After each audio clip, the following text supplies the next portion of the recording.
नमस्कार दोस्तों, पति को छोड़कर भांजे से की शादी। भांजे ने बर्थडे मनाने के बहाने पहले काटा केक, फिर रेत दी गर्दन। जी हाँ दोस्तों, प्रेम की ये दुखद परिणति हौलनाक घटना हमारे छत्तीसगढ़ के सूरजपुर के जयनगर क्षेत्र की। पिंकी, जिसकी शादी 7 वर्ष पहले शिवदास से हुई। पिंकी खुले विचारों की, कम उम्र की, अल्हड़ सी लड़की थी, जिसे सजना संवरना, लोगों से बातचीत करना, सोशल मीडिया में एक्टिव रहना, चैट करना बहुत पसंद था। इसके विपरीत शिवदास का व्यक्तित्व अलग था, वो शांत स्वभाव का था। पिंकी जब भी सज संवर के उसके सामने आती थी, वो पिंकी की उतनी तारीफ नहीं करता था जितनी पिंकी उम्मीद करती थी। धीरे धीरे वैवाहिक जीवन के 7 साल गुजर गए। इस बीच खाने कमाने के लिए लोग अंबिकापुर आके रहने लगे। तभी अंबिकापुर में शिवदास का भांजा, जिसकी उम्र 24 वर्ष थी, हेमंत आकर रहने लगा। हेमंत पिंकी से 2 साल छोटा था। शिवदास का ज्यादातर समय बाहर गुजरता था। वो सुबह निकल जाता था, देर रात को आता था और पूरे समय हेमंत खाली रहता, नौकरी ढूंढता और अपना ज्यादा से ज्यादा समय पिंकी के साथ बिताता। पिंकी भी हैंडसम, स्मार्ट, कम उम्र के हेमंत की तरफ आकर्षित होती गई और दोनों का आकर्षण इतना बढ़ा कि इस आकर्षण ने अनैतिक संबंध को हवा देनी शुरू की और कुछ दिनों बाद ये अनैतिक संबंध इतने प्रगाढ़ हो गए कि उन दोनों ने शादी करने का फैसला किया और अपने 7 साल के वैवाहिक जीवन और अपनी एक बच्ची को छोड़ने के लिए तैयार पिंकी ने हेमंत के साथ शादी करने का फैसला किया। उसने शिवदास को छोड़ा, अपनी बच्ची को नहीं, और अपनी बच्ची को लेकर हेमंत से शादी की और हेमंत के साथ आकर रहने लगी। फिर मतलब पहले हम लोग का शादी हुआ, उसके बाद हम लोग यहाँ कमाने आ गए, दुकान में काम करता हूँ। फिर हम लोग अच्छा लाइफ जी रहे थे। फिर ये जो है, ये मेरे मतलब जो भांजा था जिसके साथ भागी थी, फिर ये मतलब वो आया हम लोग के साथ में रहने। तो भाई भांजा है तो क्या दिक्कत है, तो उस बात यही है, मैं शक वक नहीं करता था उससे। अब भाई अपना भांजा, मैं अपना भांजा मानता था उसको। फिर हम लोग साथ में थे, फिर साथ में वो भी रहता था, हम लोग के साथ में रहता था। फिर अब वो क्या सोचता था उसके बारे में अब भगवान जाने। मैं तो शक नहीं करता था, पहले भी नहीं किया था और अभी भी नहीं करता हूँ मैं शक।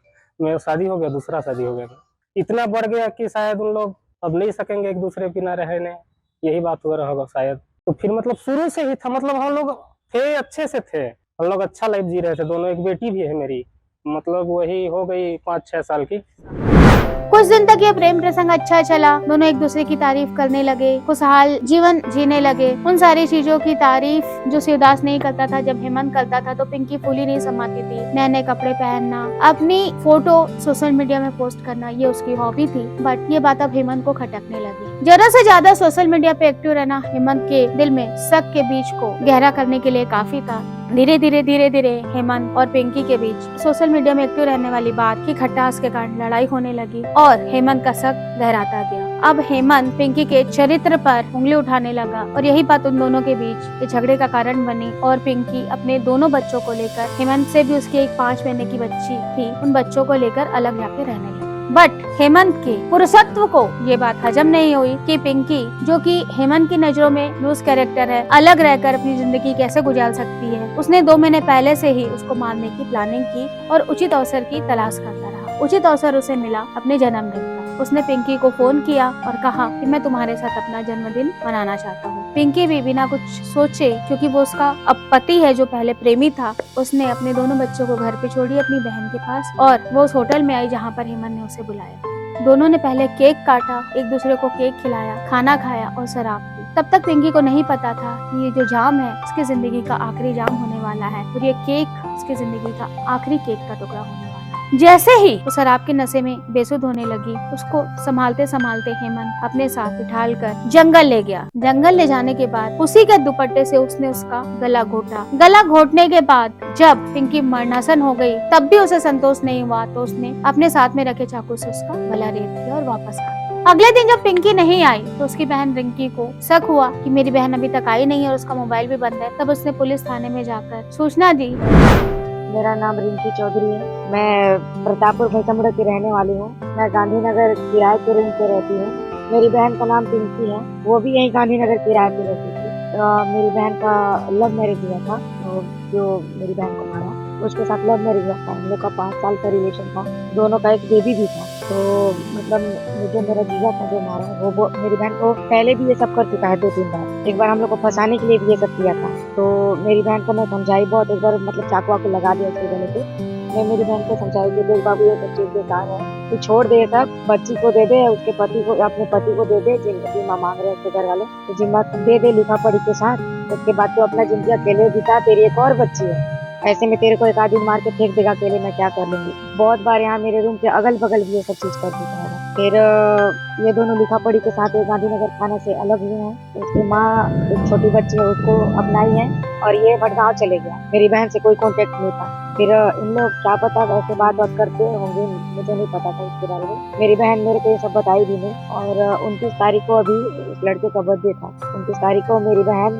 12 बजे अपनी बच्ची को अंबिका मिशन स्कूल से लेके आई है रूम। उसके बाद मैं वहीं पे थी, उसका स्वेटर पहनी थी मैं। वो मेरे को बोली कि मेरा जैकेट को दे दे, तो मैं बोली अच्छा ले, तेरा जैकेट तो मेरे को दूसरा जैकेट दे दी। तो इस बात को लेके हमारे बीच में थोड़ा सा बहस भी हुआ, मजाक में। फिर वो चले गई, तो मैं उसको फोन की 10-15 मिनट के बाद, उसी टाइम लास्ट बार हम लोग मिले हैं 12:30 बजे। उसके बाद वो चले गई। फिर उसको मैं फोन भी की थी 1:36 में। मैं उसको बुलाने के चक्कर में बोली कि मैं अपनी बहन को प्यार से सोना बोलती थी। मैं अपनी बहन को बोली कि आजा सोना, मेरा यहाँ लड़ाई हो गया है, आना, मेरे को अच्छा नहीं लग रहा है। इन लोग मेरे को, मतलब इन लोग बहुत लोग हैं, मैं अकेले पड़ गई हूँ, तू आजा। मेरी बहन बोली मैं 2 मिनट में आ रही हूँ। इसके बाद उसके में ना फोन लगा है, ना मेरे को उसके बारे में कोई जानकारी पता चली। लड़का गिरफ्तार हो गया। लेकिन मेरे को डर है सर, उन लोग का जैसा स्थिति है पुलिस वालों का, और जो लड़का है उसके घर वाले, फैमिली सपोर्ट उसका बढ़िया है, नेता वेता लोग से भी जान पहचान है उसका। तो मेरे को ये है कि, मतलब ये डाउट है कि वो लड़का छूट जाएगा। मेरी बहन को इतनी बेरहमी से मारा है, तो कम से कम उसको फांसी तो होना ही चाहिए। मतलब मेरा कहना, मेरे को इंसाफ चाहिए सर, मेरे को कुछ भी नहीं चाहिए, उस लड़के को फांसी हो जाए बस। सूचना देने पर सबसे ज्यादा शक हेमंत पे गया। पुलिस ने हेमंत को गिरफ्तार किया शक के आधार पर। पहले तो हेमंत ने सारी बातों से इनकार कर दिया, पर एडिशनल एसपी के कथनानुसार हेमंत पर जब बहुत ज्यादा दबाव डाला गया, तो हेमंत ने यह स्वीकार किया कि उसने ही अपनी मामी और पत्नी का कत्ल किया। तो उसके जो साथी को, जिसका नाम हेमंत है, उससे कड़ाई से पूछताछ की गई। उसने बताया कि वो जो है अपना बर्थडे मनाने के लिए उसको बुलाया था, और उसको मोरभंज डैम के पास ले गया। वहाँ पर उन्होंने केक भी काटा, और उसके बाद पहले स्टॉल से उसका गला दबा दिया, और फिर एक धारदार हथियार से जो है उसकी हत्या कर दी। कत्ल का आधार शक था। वो पुलिस की गिरफ्त में है, उस पर मुकदमा चल रहा है, उसे सजा होगी। लेकिन इस एक शक ने कितनी जिंदगियां बर्बाद की हैं दोस्त। बच्चों से उनकी माँ का साया छीना, और सौतेले पिता को जेल भेज दिया गया। वो दोनों मासूम बच्चे अभी भी राह देख रहे हैं कि अब उनकी माँ आएगी या अब उनके पिता आएंगे। प्रेम विवाह का यह दुखद अंत होना क्या जरूरी है? अगर प्रेम विवाह है तो उसमें शक की बजाय विश्वास होना बहुत जरूरी है। इसी तरीके की और न्यूज के लिए हमारे साथ जुड़े रहें। Stay tuned with Purnima news T20।